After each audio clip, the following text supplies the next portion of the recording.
quand même cette loi est passée. Commissaire, que retenir de ça? waaw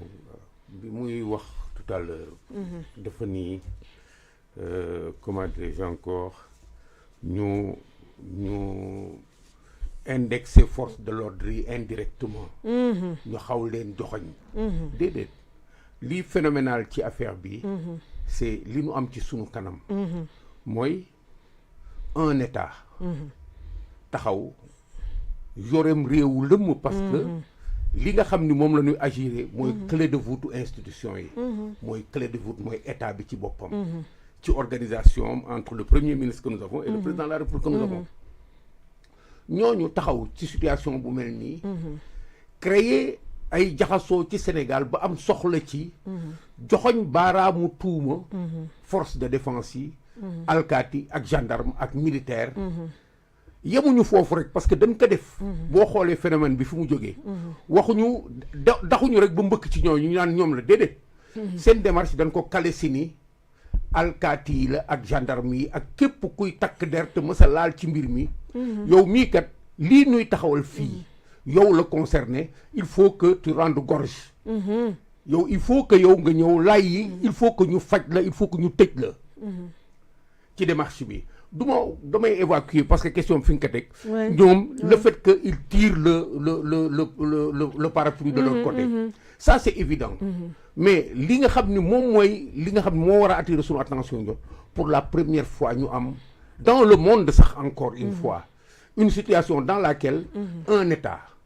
pour se protéger pour protéger des solutions des politiciens régler un problème day jël lépp li nga xam ne dafa nekk responsabilité yu grave théoriser ko teg ko ci kaw ay soldaaram oui quel est le problème lan mooy problème bi sooy seet li nekk problème bi da ngay comprendre ni ñi seen bopp moo nekk problème c'est ça du situation bi moo nekk problème fi nu jaar ba agsi fii moo nekk problème comme nag ñoom dañuy def pilotage à vue lu ñu jublu rek ci problème li ñu gën a jubu ci solution moom la ñuy appliquer rek loolu la ñu indi il leur fallait sortir de cette situation là nu ñuy fexee ba régler affaire u amnistie bi ci engagement yi ñu jëloon par rapport ak amnistie bi dinañ ko dindi ak duñ ko dindi ñu dem ba am contrainte ni dinañ ko dindi wala dinañ ci def dara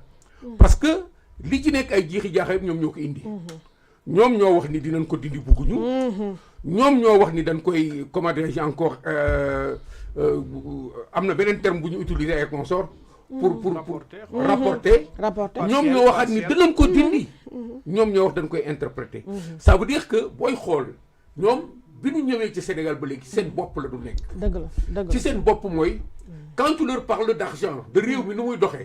dañuy seet toujours nu nu fexee ba defuñu dara wante ñu am droit continuer di nu nguuru suñu kaw askan bi continuer di leen supporter ñuy wut qui est le fautif mais la même chose su ñëwee ba affaire bi tànc leen affaire u amnistie bi tànc leen ñu xam ni lii kat ci ni nga koy analyser demeetuñu confort bi nekkee woon avant nga xam ni lu nu def askan bi d'accord ceeg ñoom dañu coïncider ci benn moment bi nga xam ni askan bi dafa taxaw di reprendre rek maintenant dérouler les films de tous les événements parce que ñoom ñoo indi occasion boobu suñu ñëwoon rek satisfaire askan bi totalement ñun dañuy am problème lu ñuy amee problème mooy dinañu fexe ba askan bi continuer di tàccu di ànd ak ñoom luñ fi posé askan bi nekk rempart mais ce qui se pose aujourd'hui c'est que de plus en plus on avance vers une situation dans laquelle le peuple sénégalais dafa reculer taxaw di leen xool ak seeni problème comme ñoom am nañu fitu dig ko ba noppi dellu suuñu indiwul liñ ko dig peuple bi dafa commencer di rocceeku et effectivement tous les acteurs sont d'accord sur le fait que ça y est en train de se dérober sous leurs pieds je crois que loolu moo tax ñu abandonné affaire u élection locale yi nga xam ni duggoon nañ ci indi ko c'est parce qu'ils suivent en même temps que tout le monde considération yooyu nag moo ñëw nag tey ñu bugg régler benn problème bi nga xam ni li ñu am ci jumtukaay lañ koy régler nous ne sommes pas fautifs nous ne voulons pas payer alors que ñun nous avons été les principaux bénéficiaires de cette loi d'amnistie comme vous l'avez dit tout à l'heure les dossiers sont là chauds et addina bi ñun ñoo ko dundoon fekkee ko ànd ak ñoom di ko dund bis bu nekk ils nous ont imposé un narratif imposé ñu benn version bi nga xam ni ça les met hors de cause ñoom ñooy taxalaate ñoom ñooy wax ñu dem nag ba loolu di fënax ci seen loxo il faut que ñu tënk affaire bi génne ko au plan du droit mu nekk li nga xam ne day jeex totalement bu ñu defee loolu suñu amoon keneen ku dul alkaati yi xëy na dinañ ko xëpp mais ki gën a jekk ci rey ci situation boobu ki gën a jekk ci rey ay nit yi nga xam ne dañuy manifester mooy ñi manifestants yi jàkkaarloo à ce moment ñoom dañuy éluder qualité wu alkaati yi ils en font des individus ordinaires par rapport à leur projet ñoom ñoo rey parce que affaire bi lan la rey torturer ainsi de suite ainsi de suite yooyu qualification yoo xam ne yoon daf ko ëmb moom la ñuy jël nag léegi seet kuñ ko teg évidemment mënuñu évacuer problème bi mënuñu ko présenter autrement ils sont obligés de se retourner vers les forces de défense et de sécurité moi je crois que maladresse la bu extraordinaire mais c'est une contrainte yàlla mooy fayu yàlla moo leen di contraindre ci ñu jàkkaarloog lii et ils sont obligés de le faire ils sont obligés de trouver les moyens d'indexer quelqu'un ils l'ont fait de manière évasive parce que yàgg comme il fallait avancer ñu ni rey ils ont été obligés de trouver les moyens de mettre entre les mains des policiers et des gendarmes des armes qui ont tiré les balles qui ont tué loolu mooy seen enfermement bi ñu nekk di soo évacuer nag léegi li ñu ci dugal ci ay considérations politiciens et autres tu comprends que ni tey fii nu toll nii par rapport à ce problème là ces gens sont obligés de continuer sur cette voie là nunuy génne xawma je ne sais pas comment ils vont sortir de ce piège là mais ils nous servent une situation dans laquelle effectivement ils ont indexé directement les forces de défense et de sécurité. C'est vrai. Qu'est-ce que ça a produit? Ça a produit ce qui aujourd'hui nous amène à nous poser la question de savoir où est-ce que nous allons avec un phénomène comme ça. Et pourquoi est-ce que nous dédier fête de l'indépendance alkaati ak gendarmerie les forces de défense et de sécurité? C'est pour mettre de la pommade quelque part par rapport à un phénomène qu'ils ont déclenché. Li ñu soxla woon mooy voter loi bi pour que ça les libère de quelque chose.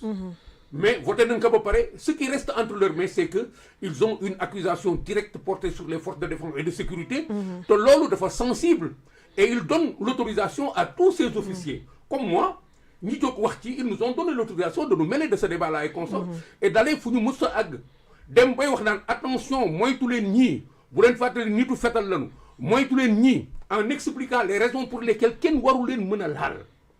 Pourquoi? Parce que c'est ça la bonne raison ñoom ñoo fi nekk pour loolu mooy seen liggéey mooy fu dara nekkul ñu assurer jàmm fu ay am ñu assurer jàmm delloo si jàmm jox nit ñi sécurité bu doy ba ñu mën a dox seen soxla mais loi encadrer seen comportement ba lépp li nga xam ne dañ ko def ci seen biir liggéey loi iir leen ba kenn du war a mën a jot ci ñoom yow soo demee nag ba soxla yow déculpabiliser sa bopp nga jël ñooñu daal di leen teg ci kanam daal ni ñii la ba dem nag ba assumer ko ba dem ba say supporters comme on les appelle leurs soldats di assumer directement amul dara ku fi def nangam sangam ainsi de suite di indexer alkaati yi di indexer ku mel ni général Moussa Fall di indexer le ministre de l'Intérieur di indexer on se dit que nous on n'est pas encore sortis de la fournaise fii nu nekk ñun Sénégal ci boppam moo am problème par rapport ak ñii ñun suñu bopp ñoo am problème par rapport ak ñii ñoom nag ñu am problème bu day nii màggalu Touba ci lan comment ils vont faire pour sortir de ce piège là c'est extraordinaire on ne sait pas véritablement ce qu'ils peuvent faire pour sortir de cela étant entendu que ni li ci kanam yëpp ci li nga xam ni moom mooy ñëw daf leen di enliser davantage sur le fait que il faut qu'ils donnent suite à cette loi là donner suite à cette loi là du nu nangu ñu dem ak ñun ci li nga xam ni moom lañ doon bañ avant mooy dugal loi bi ba noppi fexe génn ci fi nga xam ni la loi d'interprétation saute